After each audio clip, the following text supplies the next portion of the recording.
사도행전 1장 4절 5절 두 절만 합독하시겠습니다.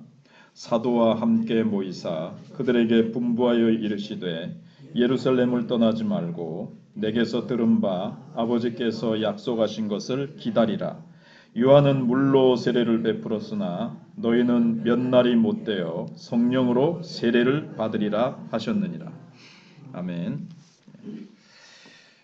지난주 수요일 날 이 성령 세례에 대해서 이제 말씀을 드렸습니다.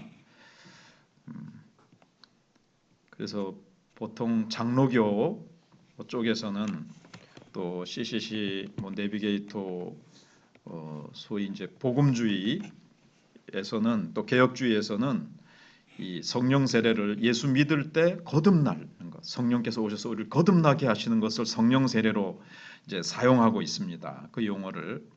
그런데 오늘 말씀에 보시면 그래서 용어의 이 사용, 사도행전에 보면 거듭날 때도 사용하지만 성령 충만을 뜻할 때도 성령 세례를 사용하죠.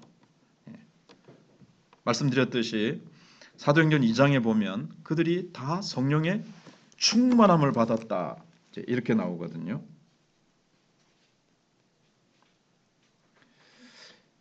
(2장 4절에) 그들이 다 성령의 충만함을 받고, 예수님은 성령의 세례를 받으리라 말씀하셨는데 2장 4절에는 성령의 충만함을 받았다. 그러니까 성령 세례라는 용어하고 성령 충만이라는 용어가 이렇게 어떨 때는 세례, 어떨 때는 충만 이렇게 이제 사도행전에는 사용된다는 것을 아시고 설명드렸고, 근데 지금 제가 지난주하고 오늘 말씀드린 이 성령 세례는 거듭나는 것을 의미하는 것이 아니라 거듭났지만 성령을 모셨지만 사역을 위한 능력을 받는 것이라고 그렇게 말씀을 드렸습니다. 그러니까 이제 성령 세례는 제자들이 예수님 믿고 예수님을 따랐잖아요. 그래서 회심 이후에 이제 예수님을 믿고 회개하고 예수님 믿기로 하고 주님을 따르는 순간에 동시에 성령 세례가, 즉 성령의 이 충만함, 이 권능이, 성령의 충만함이 동시에 올 수도 있고요. 어떤 사람은 예수님을 영접하고 거듭은 났는데 시간이 어느 정도 지나서 이가 시간 차이가 있을 수 있다는 거예요. 제 경우를 말씀을 드리면 제가 CCC에 들어가서 한국 대학생 선교에 들어가서 보니까 이제 사형리라는 이제 책자를 가지고 예수님에 대해서 이제 전해주시고 거기서 이제 예수님을 영접하는 기도를 하겠냐 그래서 예수님을 영접하겠다 그러고 이제 그 기도를 따라했어요. 그러니까 예수님을 영접했죠. 그래도 이제 하나님 살아계신 것 같기도 하고 어느 날은 하나님 살아계신 것 같기도 하고 아닌 것 같기도 하고 뭐가 이렇게 좀 예수님을 영접하고 내가 이제 예수님 믿었다 이러면서 이렇게 가기는 가는데 기도 한마디 잘 못하겠고 교회도 제대로 잘 안 다녔지만 대표 기도는 물론이고 기도 한마디 제대로 못하겠고 그렇게 이제 하다가 어느 날 다른 건 이제 생략하고 성령의 정말 충만함을 받았어요.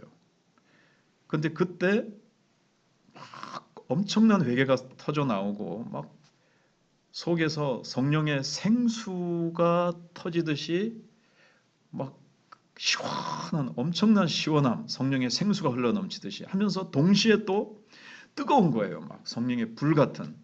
근데 이런 경험은 미리 말씀드리지만 추구할 필요는 없습니다. 다른 사람의 경험을 복제하려고 하거나 사도행전 2장 1절 이하에 나오는 불의 혀와 같이 갈라지는 것이 임하고 급하고 강한 바람 같은 게 꼭 있어야 된다. 그걸 주시옵소서 이렇게 추구할 필요는 없습니다. 사도 바울처럼 해 주십시오. 어느 부흥사 목사님처럼 어느 누구처럼 이렇게 성령 충만함을 받고 성령의 세례를 받았다고 하는데 저도 그런 것들을 막 이렇게 할 필요 없어요.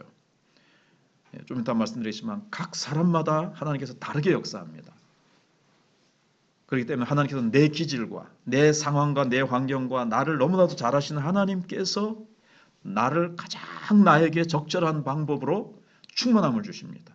아무런 감정도 어떤 뜨끈한 거나 뭐 찌릿찌릿하거나 이런 거 전혀 없을 수도 있고, 어떤 사람은 막 마음이 뜨거워질 수도 있고, 각자에게 다르다는 것을 이제 미리 말씀을 드리고, 근데 말씀드렸듯이 권능을 받기 위해서, 이거는 사역을 위한 거예요. 제자들은 이미 거듭났잖아요. 근데 요한복음 7장에 보시면 누구든지 목마르거든 내게로 와서 마시라, 그리하면 그 배에서 생수의 강이 흘러 넘치리라 하시고 나서 바로 해놓고 뭐라 그랬죠? 아직 그들 가운데 성령이 계시지 아니하더라. 왜냐하면 예수님께서 아직 십자가에 고난 받으시고 부활하시는 이 사역이 완전히 완성이 안 됐기 때문에 아직까지 제자들에게는 성령이 계시지 아니하시더라. 그렇게 되어 있어요. 그래 이게 이제 구약에서 신약으로 넘어오는 제자들은 과정에 있기 때문에 이게 신학적으로 굉장히 어려워요. 교단마다 성령 세례, 성령 충만 여기에 대해서 좀 난해하다, 어렵다는 것은 제가 이제 말씀을 드리고, 여기에 대한 책도 많이 나오고 학자들마다 얘기하는 거, 교단마다 얘기하는 게 좀 어렵다는 것을 좀 말씀을 드립니다. 그렇지만 제가 이제 그렇게 하고 나서 왔다 갔다 하는데 성령의 충만함을 받았는데 기도 한마디 못하던 제가 그때 이렇게 둥그렇게 모여가지고 이제 막 기도를 하고 있었는데 갑자기 저에게 이제 성령의 충만함을 받은 거예요. 그러더니 제가 막 땅을 두드리면서 막 회개를 하고 나니까 그 순장님이 저보고 장홍 형제 기도해 주십시오. 뭔가 이제 장홍 형제에게 뭔가가 임했구나. 뭔가가 그래 기도 한마디 못하고 이제 막 겨우 그냥 출석만 하던 저에게 기도를 딱 시키는데 기도가 그냥 막 강물이 쏟아지듯이 봇물이 터지듯이 그냥 막 기도가 막 터져 나오는 거예요. 막 그냥 막 굉장히 뜨겁게 막 강물이 막 세차게 홍수대 흘러내리듯이 막 기도가 막 그렇게 나오는 거예요. 그러니까 성령이 나를 사로잡으시고 막 그렇게 하는 거죠. 그러니까 다 놀란 거죠. 다 놀라면서 거기에 은혜 받은 거죠. 예. 그러고 나서 이제 전도도 못했는데 사형리를 들고 이제 그 다음날 학교에 가가지고 며칠 뒤에 학교에 가가지고 사형리를 대해서 들어보셨습니까? 그래서 사형리를 전하려고 하는데 그 사람이 먼저 탁 뺏어가지고 자기가 막 열심히 읽는 거예요. 그러더니 이제 막 저를 따라서 CC회관에 나오고 이제 그렇게 되고 제 마음은 뭐 말로 다 할 수 없는 평안과 기쁨과 막 감사 같은 게 막 흘러 넘치는데 몇 달 동안 이제 그게 이제 그렇게 가더라고요. 다른 사람들도 이제 그런 경험들을 얘기하는데 그게 이제 성령의 충만함이고 그러면서 제 인생을 송두리째 주님 앞에 막 드리고 싶고 주님을 사랑하는 마음이 막 속에서 막 뜨겁게 막 불타오르고 그러면서 주님을 위해서 살고 싶고 가서 이제 전도하니까 막 자기가 뺏어서 그걸 읽을 정도로 성령이 역사하시는 거죠. 이게 이제 권능 세례라고 그럴 수 있겠죠. 권능을 위한 거, 사역을 위해서. 특히 사도행전 1장 8절에 오직 성령이 너에게 임하시면 너희가 권능을 받고 예루살렘과 온 유대와 사마리아 땅까지 이르러 뭐가 되리라? 내 증인이 되리라. 성령이 권능으로 임하시는 목적이 뭡니까? 권능으로 무장시키는 이유가 뭡니까? 예수님의 증인이 되게 하기 위한 거예요. 이제 성령 충만함을 받으면 초점이 그리스도께로 맞춰지는 거예요. 내 중심이었다가 내가 어떻고 내 유익이 어떻고 자꾸 나 어쩌면 하나님도 나를 위해서 믿었다가 이제 초점이랑 중심의 이동이 오는 거죠. 나 중심이었다가 하나님 그리고 예수 그리스도의 중심으로 특별히 그래서 그리스도를 잘 증거할 수 있도록 그래서 예수님에 대해서 말하면 어디서 그렇게 막 수도꼭지 틀으니까 물이 쫙 쏟아지듯이 막 찰찰찰찰 막 이렇게 나오는지 막 그렇게 되는 거예요. 그리스도를 잘 효과적으로 증거할 수 있는 거죠. 그 다음에는 말로만이 아니라 내 성품과 내 그냥 그 존재 자체로 그냥 삶 자체가 다른 사람이 볼 때 그리스도의 향기가 이제 느껴지고 그 삶 자체가 세상 사람들은 또 내가 성령 충만 받게 되는 내 중심이고 나를 생각하고 뭐 이러다가 그 살아가는 삶에 어떤 뭐가 안 믿는 사람들이 볼 때도 다르다. 이런 것들을 이제 되도록 예수님의 증인이 되는 거죠. 주여 나를 평화의 도구로 써 주소서. 누가 지은 거죠? 프란시스 혹은 프란체스코라 그러죠. 예, 그 이제 중세 시대 때 그 이제 수도사인데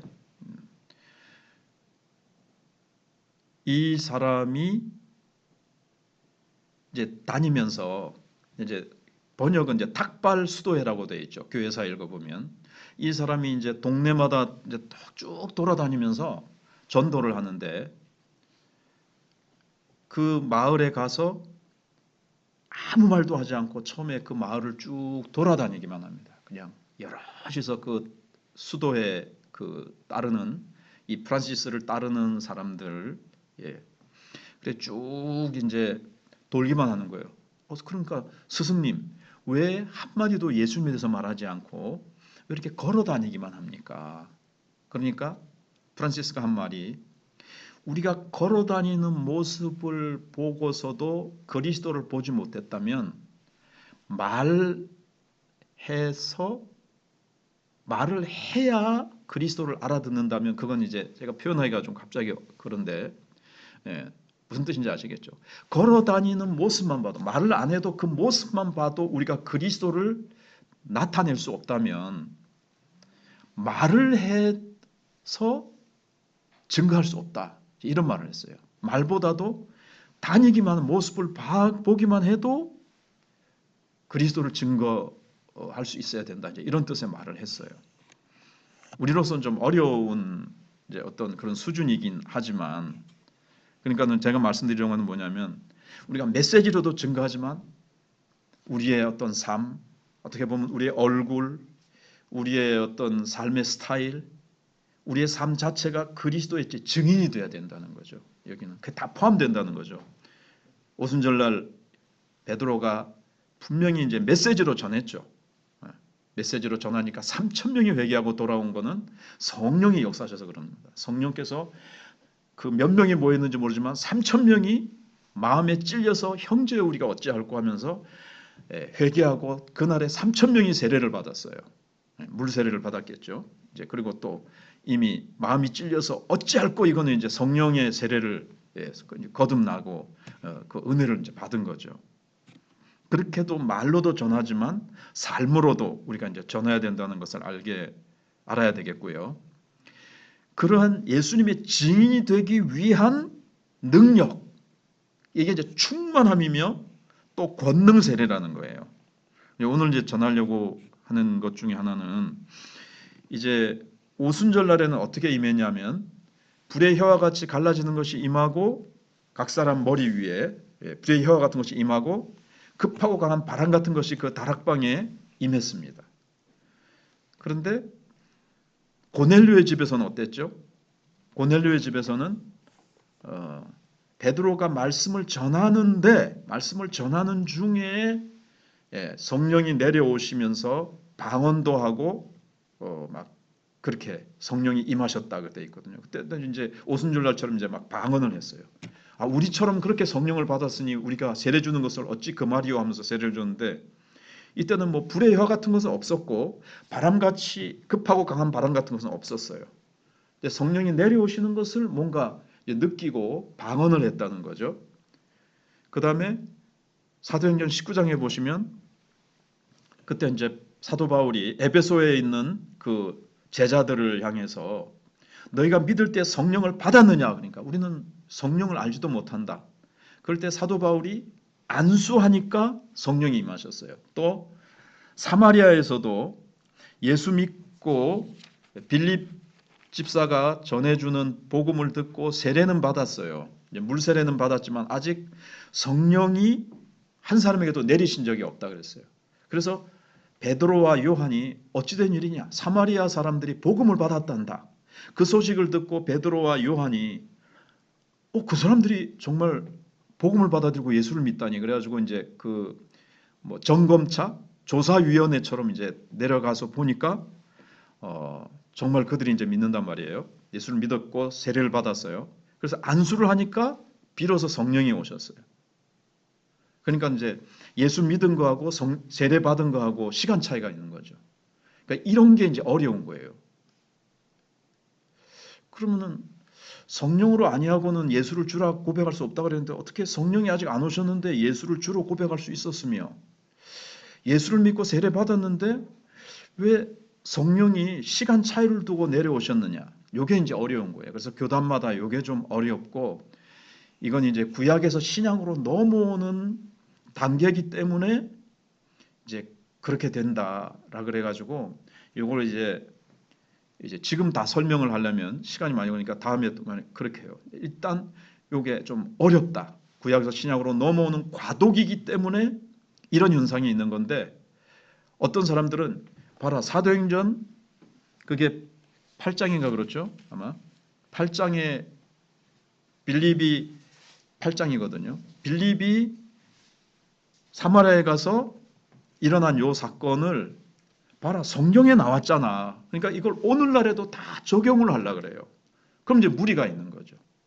오늘날에는 예수를 믿고 믿을 때 이미 성령이 거듭나게 하셨는 거죠. 그 이제 너 예수는 믿었지만 아직 너 성령 못 받았어. 이게 이제 오순절파에서 하는 얘기예요.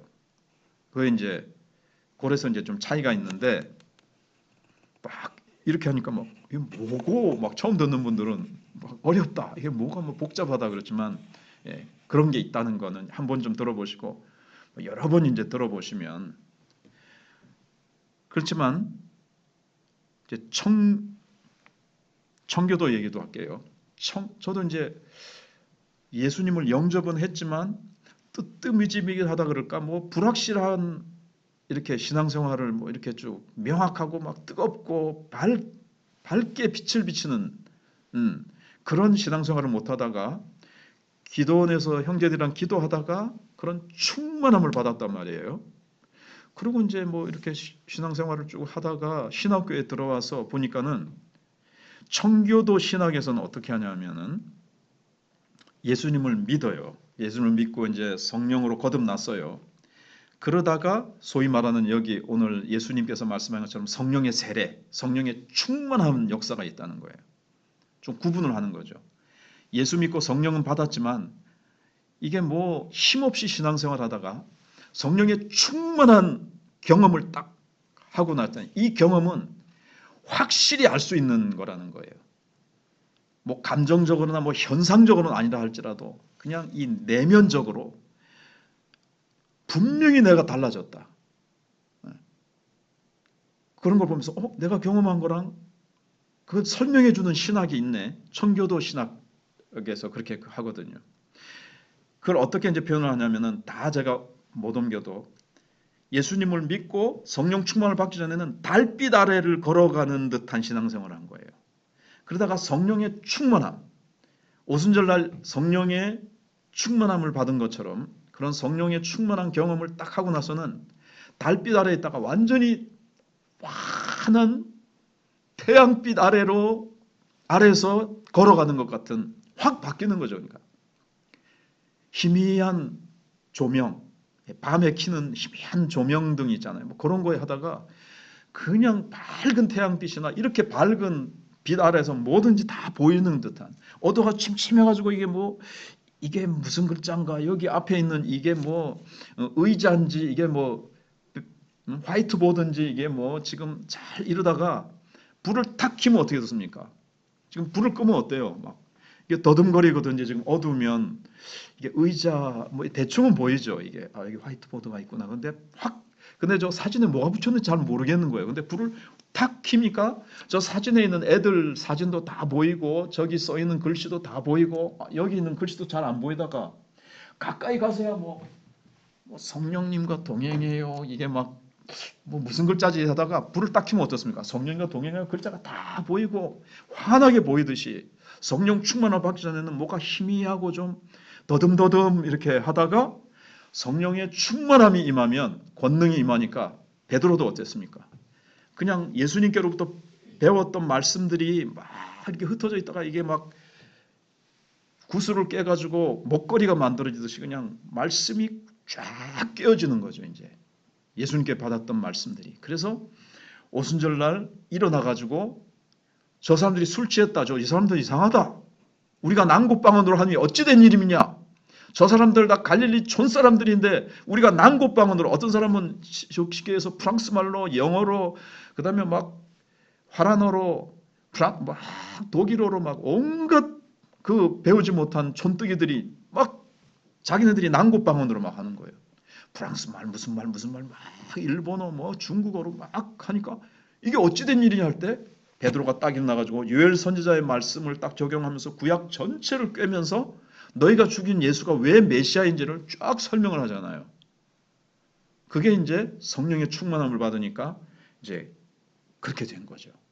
그리고 아까 우리가 찬송을 불렀지만 마지막에 불렀던 158장이었습니까?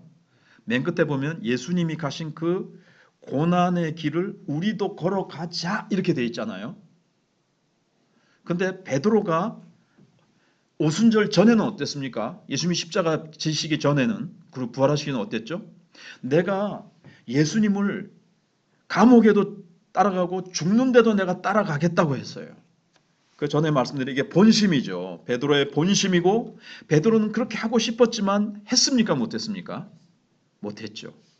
계집종 앞에서, 그 연약한 계집종 앞에서도 예수님을 부인하고 저주하며, 혹시 참고로 제가 예수님을 저주했다는 말은 아닐 거다. 자기 자신을, 내가 예수님의 제자라면 내가 뭐 성을 갈겠다 하는 식으로 자기를 이제 저주한 거죠. 저주하면서 맹세까지 하면서 예수님을 부인했어요. 전혀 자기는 그렇게 하고 싶지 않은데, 왜? 연약하니까. 그런데 오순절을 통과하고 나니까 어떻게 됐습니까? 죽음의 위협 앞에서도 예수를 증거하죠. 죽음을 전혀 두렵지 않게 하는 그 능력이 뭐겠습니까? 이게 권능 세례라는 거예요. 사역을 위한 권능을 받은 거예요. 이 권능이 꼭 막 암이 났고 그림자가 덮이기만 해도 그 침상에 누인 자들을 막 길에다가 막 데리고 나왔잖아요. 근데 베드로의 그림자라도 덮이면 막 낫는 거예요. 그러니까 베드로의 그림자라도 덮일까 해서 막 사도들이 지나가는 길에 막 병자들을 갖다가 막 침상째 막 쭉 늘어났거든요. 근데 베드로가, 사도들이 지나가는데 그림자만 덮여도 막 낫는 역사, 막 권능을 갖다가 그렇게만 생각하지 마시고, 그런 사람들이 있어요. 은사를 막 중심으로 해가지고 병 낫고 막 기적이 일어나는 것만 막 초점을 두는 사람이 있는데 그건 아니라는 거죠. 그건 뒤에 따라오는 현상에 불과하지, 초점은 어디에다 둬야 됩니까? 내 증인입니다. 그리고 예수님의 증인이 되기 위해서, 그래가지고 막 그렇게 나서면 요즘 어떻게 되겠어요? 막 집회한다 그러면 막 경기장 같은 데서 수천 명이 모이고 수만 명이 모이는, 와, 그래가지고 막 포스터에 자기 얼굴이 되고 자기가 뜨고, 여기에 많은 사람들이 그 은사를 추구하다가 막 침체되고 막 타락하고 문제가 됐는데, 중요한 건 예수님의 증인이 되는 거죠. 그런 놀라운 기적의 능력이 한 면 있어요. 그러나 뭘 생각하지 않으면 안 되겠습니까? 이게 번영신학이 이제 그거거든요. 그런데 사도들은 사도 요한만 빼놓고 어떻게 됐죠? 다 순교했습니다. 내 증인이라는 것이 마르투스거든요. 원어로. 그 말은 증인이면서도 순교자라는 뜻이에요. 죽음을 전혀 두려워하지 않고, 죽음의 위협이 와도 전혀 죽음이 두려워하지 않고, 왜냐하면 자기도 예수님처럼 부활할 거니까. 그래서 죽음을 두려워하지 않고, 화형이나 어떠한 뭐 사자굴에 들어가든 사자에게 물어뜯겨 죽어도 전혀 그것이 두렵고 무섭지 않는 담대함과 그런 담대한 그런 은혜가 부어지는 거죠. 베드로나 우리나 다 연약한 인생이에요. 우리도 위협 앞에서는 죽기 싫어서 막 거짓말도 한다거나 막 그렇게 할 수밖에 없는 우리인데, 권능을 받으면 우리가 베드로처럼, 사도들처럼 담대하게 예수를 증거하는데, 죽기까지 예수님을 증거하는 그 능력이 주어진다는 거예요. 그리고 이제 가깝게는 우리가 주일학교에서 애들을 가르치는 때도 예수를 아주 효과적으로 증거할 수 있고 예수를 증거하는데 뜨겁게 증거하고 애들이 막 변하는 거죠. 근데 내가 전할 때는 어때요? 그러니까 이 성령의 권능을 받지 않고 내 힘으로 증거하면 어떻겠습니까? 꼭 100% 그런 건 뭐 애들이 막 장난치고 말씀도 안 듣고 막 이렇게 하는 거 하고, 근데 내가 쫙 기도해가지고 성령 충만함을 받고 딱 전하면 애들이 이상하게 막 집중을 하고 말씀 딱 전할 때는 애들이 딱 내 손에 딱 잡힌 듯이 애들이 딱 집중을 하고 잘 듣고 하는 이런 변화의 역사가 당장 안 일어날 수도 있어요.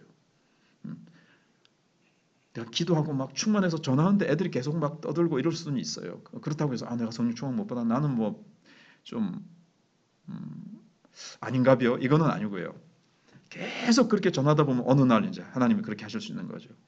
당장 뭐 다음 주부터 막 역사가 일어나지 않는다고 해서 그런 건 아니지만 아무튼 예수 그리스도를 아이들에게 가르치더라도 아주 효과적으로 능력 있게 증거할 수 있고 아이들이 변하고 애들이 자기중심적으로 살다가 내가 계속 전하는 예수 그리스도 때문에 그들도 예수 그리스도 중심으로 그들도 변화되어지는 그런 역사가 있게 된다는 거죠. 그래서 오늘 두 가지를 말씀드렸습니다.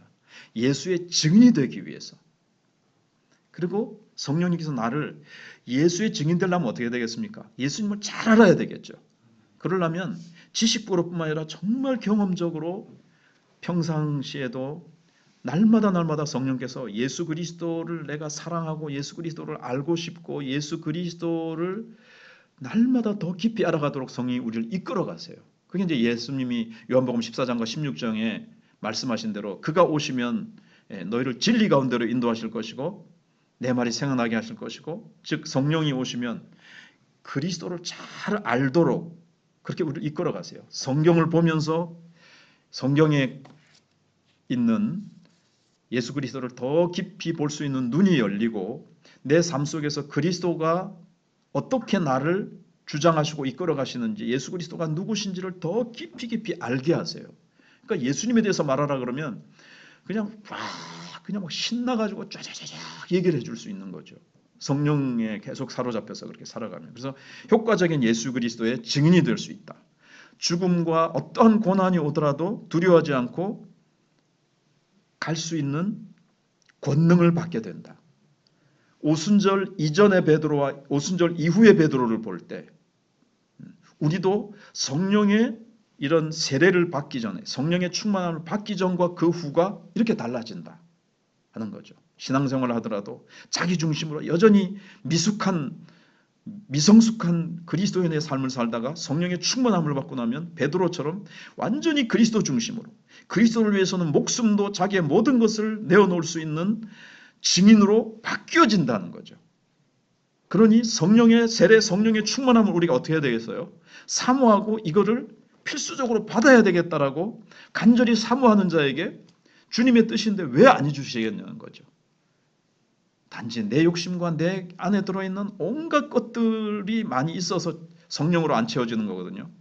이제 주님 앞에 이런 것들을 다 내려놓고 다 쏟아놓고 다 비워버리고 성령의 충만함을 내 뜻, 내 고집, 내 생각, 내 경험, 내 이런 것들을 다 비워내고 성령의 충만함을 주시옵소서. 그러면 왜 그분이 안 오시겠어요? 이미 와 계시죠. 근데 그분이 나를 완전히 장악하고 통치하도록 나를 내어드리면 그분이 나를, 그러니까 이게 의지죠. 내 의지를 내려놓고 성령이 나를 통치해 주시고 나를 장악해 주시고 나를 사로잡아 주시고 마음껏 사용해 달라고. 근데 이것이 이제 조금 점진적으로 되죠. 점진적으로 이제 점점. 충만함도 어떻게 했어요? 처음에 조그마한 간장 종재기만 해요. 내 믿음이나 내 아직 그게 충만하게는 채워지죠. 근데 점점 자라면서 이제 대전만해지고 나중에는 뭐 큰 양푼이처럼 되고, 그러면 점점 더 하면 나중에 이제 뭐 소위 목욕탕만하게 욕조만큼 내가 이제 커지면, 그래서 다 같은 성령의 충만함이지만 이제 처음 예수 믿는 사람의 충만함과 오래 이제 그냥 역전의 노장처럼 산전수전 공중전 다 겪으면서 그냥 믿음이 이렇게 성령께서 이끌어 가셔가지고 내가 그냥 목욕탕에 욕조만큼 내가 커진 거기에 충만한 거는 좀 다르긴 하지만 그래서 나는 나대로 충만한 거죠. 거기에서 하나님께서 이제 충만하게 하신다는 것. 그래서 예수의 증인이 돼야 된다. 예수 중심으로 우리가 바뀌어진다라는 것과 그 다음에는 어떠한 고난과 위협 앞에서도 담대하게 증거할 수 있는 사람으로 바뀌어진다. 이 두 가지를 놓고 우리 이제